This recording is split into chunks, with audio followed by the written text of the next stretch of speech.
All right. Also before I start, I will say that it's like a stipulation in this that I'm not allowed to, I'm supposed to keep anonymity, so I can't really say LifeStar and 10 South Wacker, so there's a reason I'm just like being really blank about that. That's good. Okay? Sure. Okay, cool. So, all set? You started it? Yes? Okay. First, introduction. My name is Stacy. I'm the Wellness Director here at LifeStar. I can say it now. And then for the last 2 years, I've been doing my master's online in health and wellness management, and this is the final project. So I appreciate you guys all being here.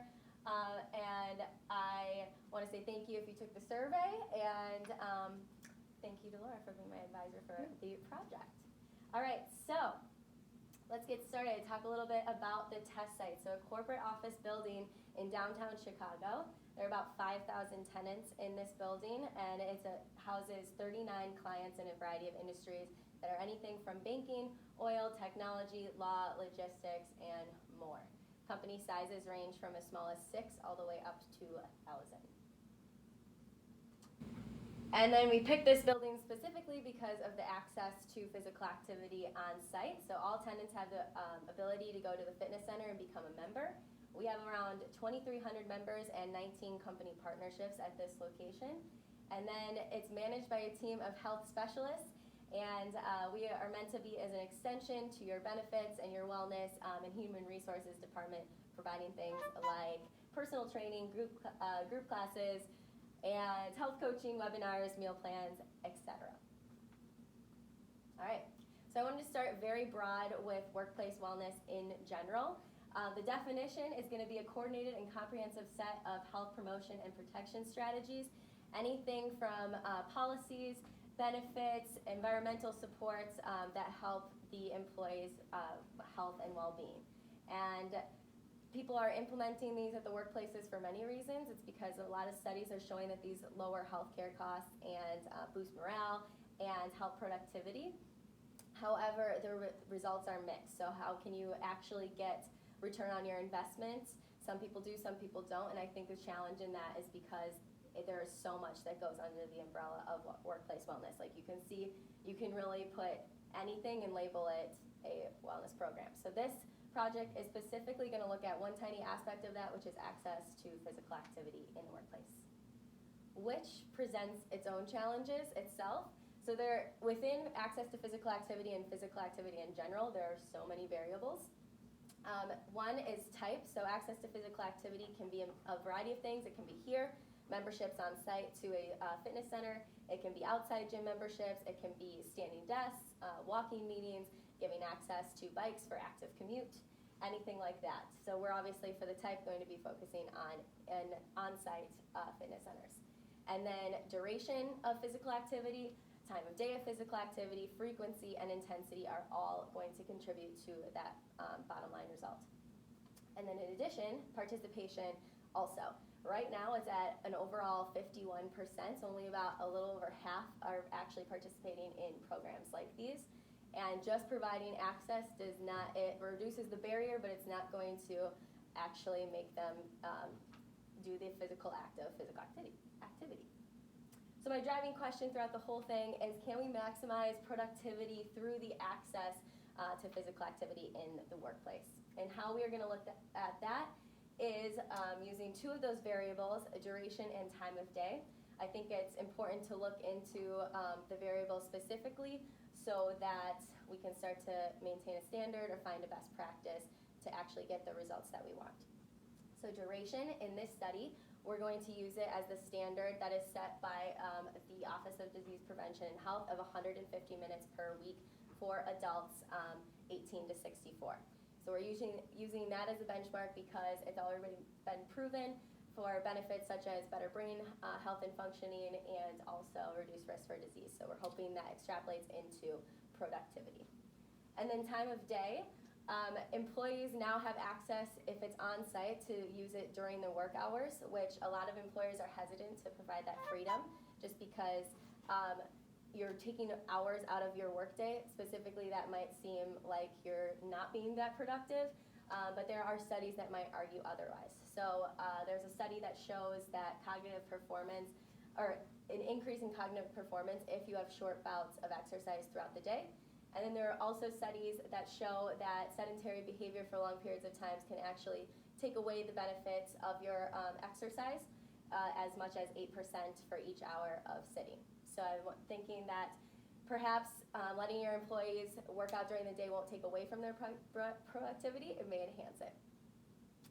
And then lastly, I wanted to look at organizational support as a moderating variable, thinking about this in terms of culture and health and the social ecological model. So the culture of health is when a workplace is designed to value the health and well-being of employees. So this is a lot of putting it into your value and mission, leadership support, and a built environment that helps healthy lifestyle.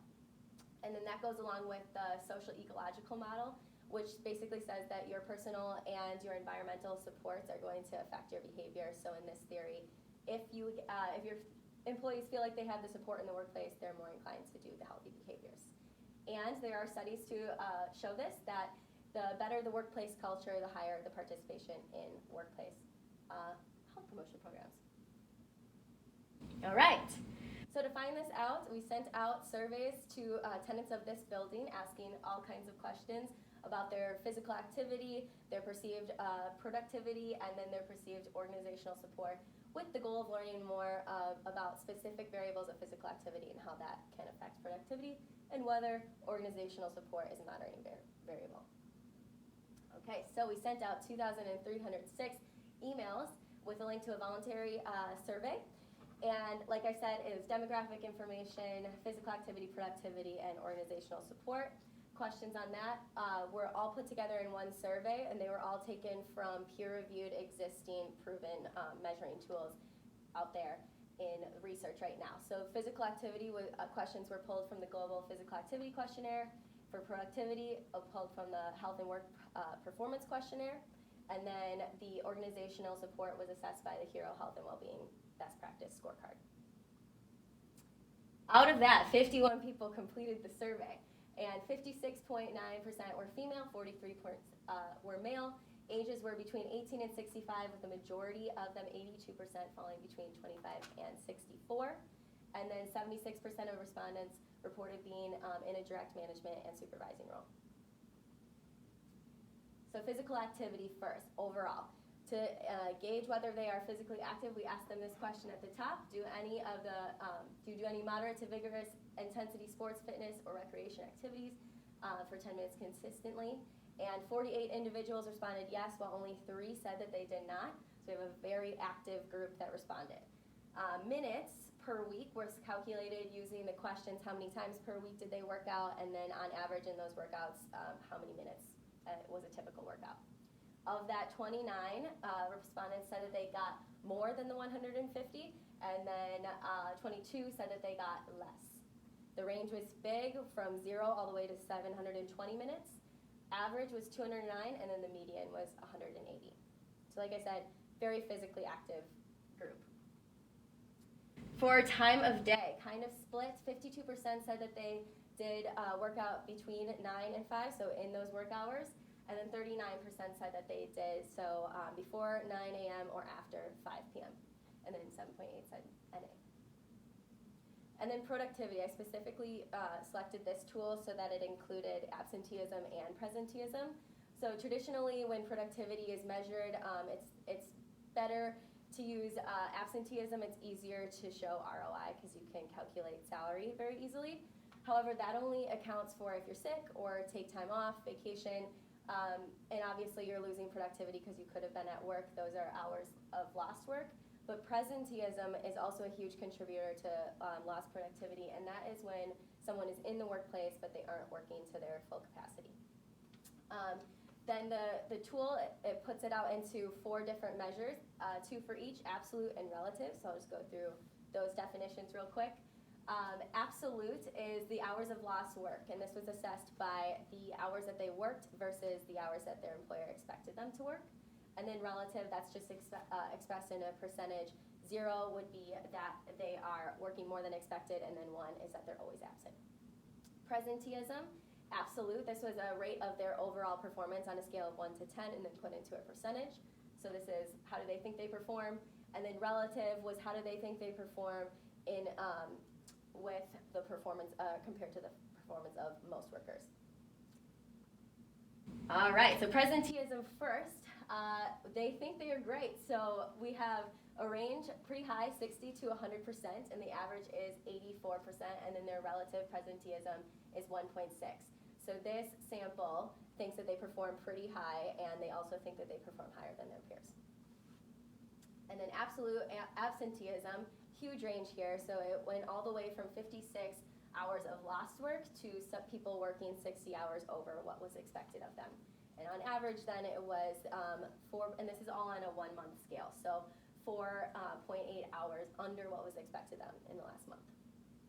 And then relative absenteeism was pretty low at 2%. Remember, it was 0 was the more than expected, and then 1 was always absent. And organizational culture and support. So then this was based off of the scorecard that I used, and the maximum amount of points for this was 50. And then there's a whole database, and they put together a best practice average of 23. So then I split it into those that were 23 and above, and then those that were below that best practice score. So 31.4% of respondents said that their organizations were above that benchmark, and then the 68.6 said that they were below. All right, so how does it all work together? So physical activity duration and productivity. Great results here. So it showed that respondents who achieved 150 minutes per week actually had higher productivity overall in all 4 categories, slightly. So you can see here that those that got above the 150 minutes were rating themselves are higher performers.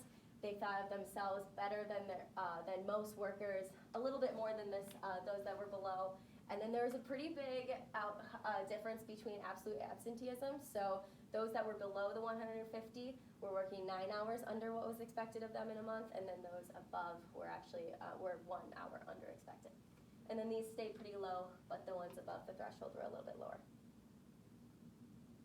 And then physical activity time of day. Interesting enough, those that engaged in physical activity outside of the working hours reported being slightly more productive. So this is a matter of like a couple of percentage points.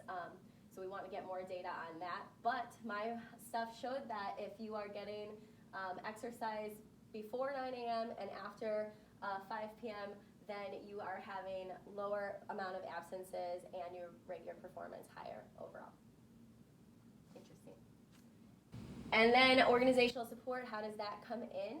It showed that those that scored their organizations above that benchmark were working out for longer on average than those that scored below. So the 16 respondents who scored above were working out for an average of 241 minutes per week, and then those that were below the benchmark were 158 minutes per week. Okay, so in summary, we did this because this is access to physical activity is an increasingly popular option that people are allowing, but we want to make sure that we're getting the results. So I wanted to do this research for an intention to find a best practice and kind of go towards a standard to get you to maximize productivity. So within this sample, we found that they were overall very physically active and also rated themselves pretty high in productivity. Those that engaged in the recommended 150 minutes per week were slightly higher in productivity than those under the threshold.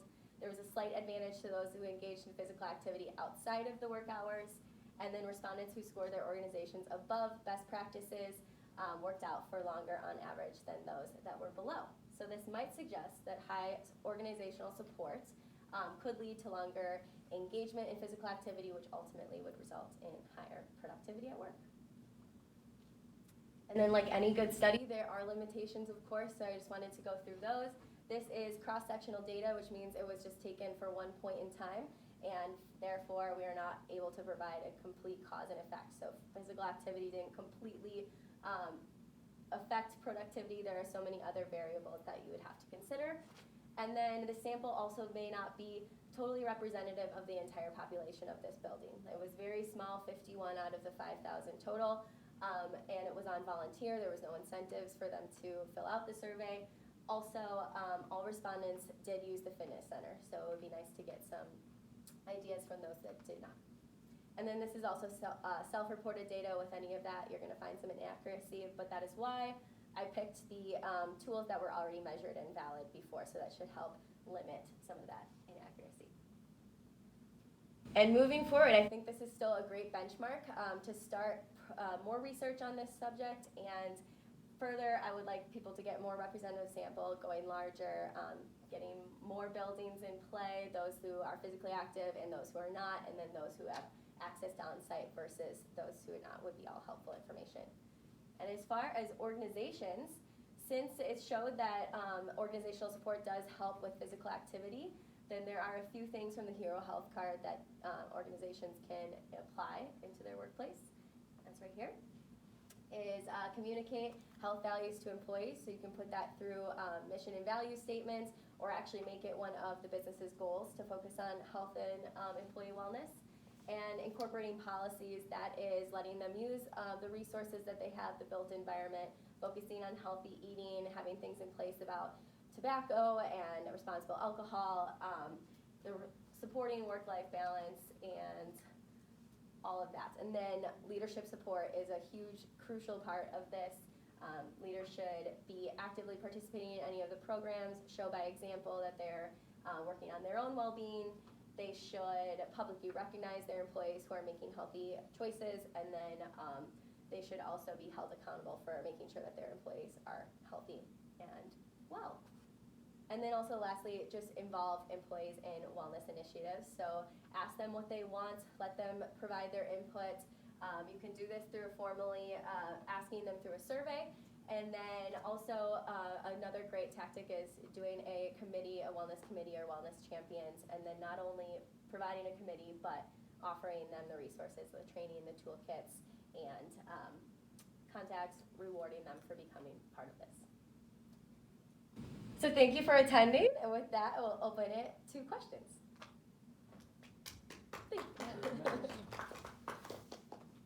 Oh, yeah, no, you can keep it on for questions.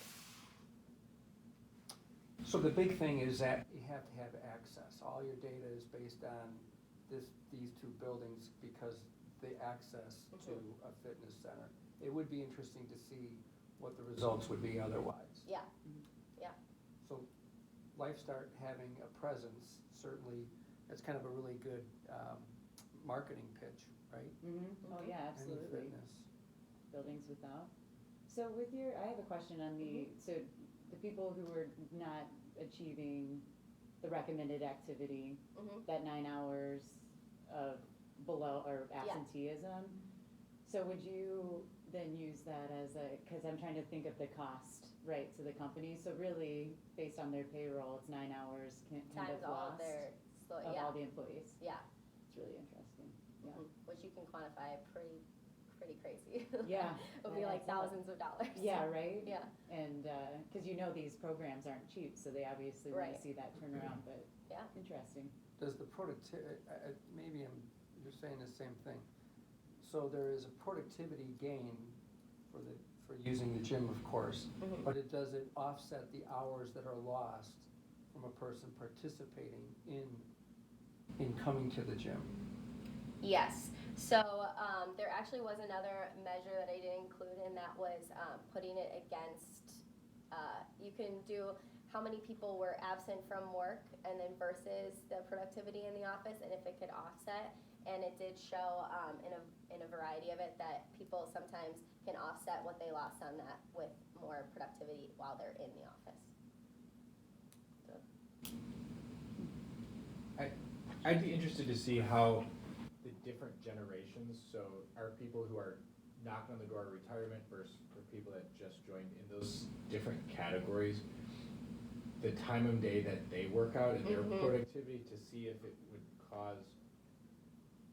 show any strategy for like our newly hired workforce to predict where that person's going to be in 20 years, what their needs and wants are going to be versus millennials and are so different. I mean, I could, because let's go back to, if we could go all the way to the beginning. We do have that data. I could probably put that together of, because this was, where is my breakout? The orange, the 29% was, there it is. 35 to 44, and then the green is 45 to 50, red is 25 to 34. So the red is probably what you mean, like this new generation. Yeah. And then the blue is going to be like 65. The light blue is going to be 65 plus. So that wasn't that big of representation. However, I could put it together with like the green 45 to 50. Yeah, that'd be, Yeah. That'd be interesting. because there's some stuff out there that shows that like senior level executives who tend to be older are working out twice a day. They're Oh. working out before work to plan, they're working out after work or lunch to decompress. Yeah. Um, Yeah. Really? It- yeah. I didn't get that memo. Are you working out twice a day? No, absolutely not. And one of those categories, Yeah. you get to choose which one it is, but. I think it's the red. Yeah. Actually, we did a study, we did a contest with LifeStart, where the person badged in and badged out. And we were after a whole bunch of things. We were after demographics. We were after frequency, when they were coming, what days of the week, and what time it was. And it's pretty consistent with, the females where they were coming more frequently, but they weren't staying as long. No offense, ladies, and the men would come. Yeah. Oh, that's right. But, that was based on a badge in and badge out, and that was a 3-month study that we Oh, did. interesting. But it's very consistent with what you do, Okay. just said here. Okay. Any other questions? The trick is how to get all the leaders to be involved. I have a big presentation with one of our new ownership sites, and it's a conservative company. This is their first gym that they're bringing on, so they're trying to change the culture, which is Yeah. hard. Yeah. So we're doing all the senior leadership team to a day in the life of convincing that they should be on board to let their employees leave during the day and not have any sort of like, what time is it? You're going to the gym, Yeah. and so it's really interesting, but it is, you can offer all the benefits, but if your boss isn't really behind it, I'm Exactly. sure, Yeah. You have to That's those find shows. the feel champion uncomfortable. Yeah, in that office. I'm the champion in our office, Stacy, yeah. and Grace will attest to that. Mhm. Yes. And you have to have a guy that, or girl that is just going around and nudging people, Mhm. getting them motivated, having contest offering. I know you guys do a great job of Yeah. offering a lot of other incentives, like a newsletter, et cetera. Mm-hmm. But sometimes you just can't get people off their ass. Yeah, that's true. Like, come on, I can't get you. Excuse us. On the no. flip side of that, I've had this experience with a couple of our sites where that champion acts as a bully Oh, Oh. interesting. and deters people from working out because they're so fit or they're so committed. And then that they the feel like people that they're not on that level. They're not on that level, so they're like, I'm just gonna stick to my home gym. And I'm And like, you "Oh." find the old fat guy.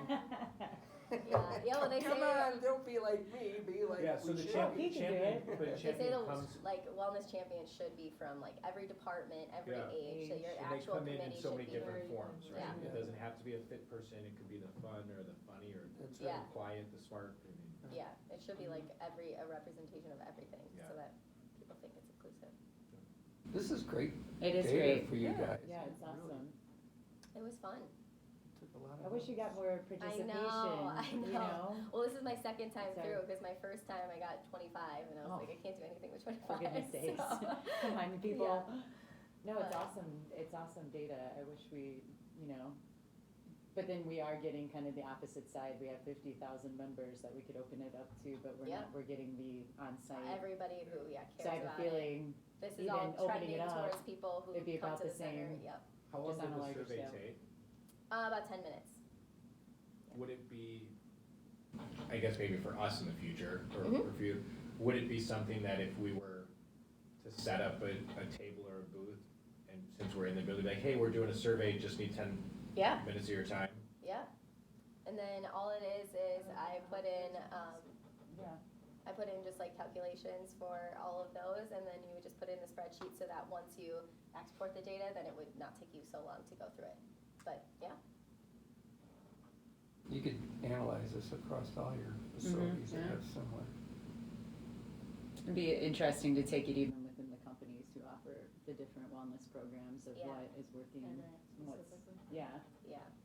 Yeah, I think assessment getting is the like most- the number one thing. Like, you Yeah. gotta know what people think before you even act on anything. mhm. No, it's really interesting. Well, you passed in my book. Woo! Yeah. A All right. plus. Good. Well, thank you so much for being here. Huge Thank weight you. lifted off my chest. I want to give you an A, Great. just so you can improve to the plus in